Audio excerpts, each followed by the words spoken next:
Police ఆఫీసర్స్ది. అంటే దాదాపు 400 CC ఫుటేజ్లు collect చేసి ఈ కేసుని ఫస్ట్ నుంచి ఇన్వెస్టిగేషన్ చేస్తున్న పోలీస్ ఆఫీసర్స్ ఏమంటున్నారంటే 2-3 రోజుల నుంచి కంటిన్యూస్ గా ఒక 2-3 TV channels red colour car అంటూ ఊదరగొట్టేస్తుంది. అసలు ఆ రెడ్ కలర్ కార్ కి ప్రవీణ్ గారి రాయల్ ఎన్ఫీల్డ్ కి ఎంత డిస్టెన్స్ ఉందో క్లియర్ గా చూపిస్తూ ఒక సీసీ ఫుటేజ్ ని రిలీజ్ చేశారు. నెక్స్ట్ మన కెమెరా ఐడెంటిఫై చేసి పెట్టింది. నెక్స్ట్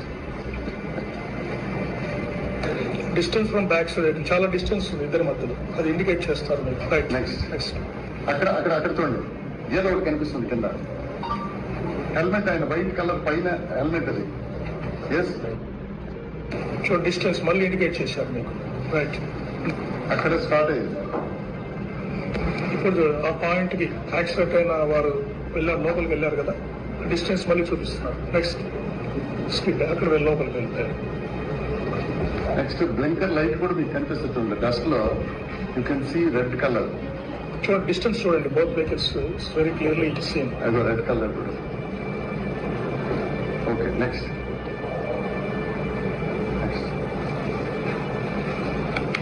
ఓకే, అది చూడండి వైట్ అది. కారు వెళ్ళిన తర్వాత డస్ట్ రైస్ కనిపిస్తుంది. సో చూసారు కదా, ఇక్కడ పోలీసులు ఏం చెప్తున్నారంటే రెడ్ కలర్ కార్ కి ప్రవీణ్ గారి రాయల్ ఎన్ఫీల్డ్ కి ఉన్న డిస్టెన్స్ ఎంత, అంటే మధ్యలో ఎంత డిస్టెన్స్ ఉంది, అది క్రాస్ అయిన తర్వాత రాయల్ ఎన్ఫీల్డ్ ముందుకు వచ్చిన తర్వాత కూడా బ్యాక్ టు ఫ్రంట్ ఎంత డిస్టెన్స్ ఉంది, లేసిన డస్ట్ తర్వాత కూడా దాంట్లోంచి హెల్మెట్ ఎలా మెరిసింది అండ్ ఇండికేటర్ కూడా ఎలా మెరిసింది, దాని తర్వాత బైక్ ఎలా క్రాస్ అయిపోయింది, ఇదంతా క్లియర్ గా ఒక సీసీ ఫుటేజ్ రిలీజ్ చేసి పోలీసులే స్వయంగా రిలీజ్ చేసి చూపించారు. ఇది మీడియాకు కూడా ఇచ్చారు. సో ఈ మొత్తం ఎపిసోడ్ లో మనకు అర్థమైంది ఏంటి, ప్రవీణ్ పగడాల గారు ఒక రెడ్ కారు వెనకాల నుంచి ఢీకొట్టి యాక్సిడెంట్ లో చనిపోలేదు అని కదా. మరి ప్రవీణ్ పగడాల గారు ఎలా చనిపోయారు? అంత బ్రాండెడ్ హెల్మెట్ పెట్టుకున్నా కూడా హెడ్ మీద డ్యామేజ్ ఎందుకైంది అండ్ రక్తం ఎందుకు వచ్చింది, మూతి మీద గాయాలు ఎందుకయ్యాయి?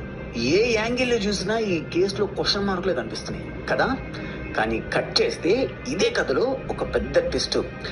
విజయవాడకి వెళ్ళే రూట్ లో ప్రవీణ్ పగడాల గారు ఒక వైన్ షాప్ ముందు లాగి అక్కడ బండి పార్క్ చేసి వైన్ షాప్కి వెళ్ళి రమ్ అనే ఒక ఆల్కహాల్ ని తను కొంటున్నాడు. కొనేసి ఒక రూమ్ లోకి వెళ్ళి తాగేసి అక్కడ నుంచి బైక్ పైన వెళ్ళినట్టుగా ఆ మందు బాటిల్ కొనేటప్పుడు క్యూఆర్ కోడ్ ను స్కాన్ చేసి పేమెంట్ చేసినట్టుగా, అంటే ఫోన్ పే ద్వారా పేమెంట్ చేసినట్టుగా ఒక సీసీ ఫుటేజ్ ని బయట రిలీజ్ చేశారు. అది సోషల్ మీడియా వర్గాలలో బాగా వైరల్ అవుతుంది. దీన్ని నేను ఎలిగేషన్ అని ఎందుకు అంటున్నానంటే ఇది రిలీజ్ చేసింది పోలీస్ డిపార్ట్మెంట్ కాదు, బయట వర్గాలు. సో పోలీసులు ఇన్వెస్టిగేషన్ చేస్తున్న పోలీసులు దీని మీద ఏదైనా స్పందిస్తే, ఒకవేళ నిజంగానే తన ఆల్కహాల్ తీసుకున్నాడు అంటే ఫస్ట్ రిపోర్ట్ లో వచ్చేది అదే. ఈ కేసుని ఇన్వెస్టిగేషన్